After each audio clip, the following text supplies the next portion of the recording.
Palaging excited si Ate Lakam sa mga kaganapan sa relasyon ni na Paulo Avellino at Kim Chiu at kamakailan lamang ay ibinahagi niya na may advance Valentine's gift si Paulo para kay Kim.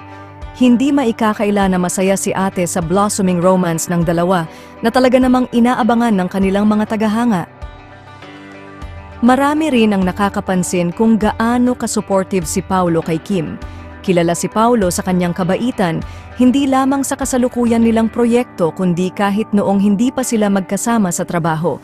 Madalas marinig mula sa mga nakakatrabaho niya kung gaano siya kabuting kapatid, anak at kaibigan.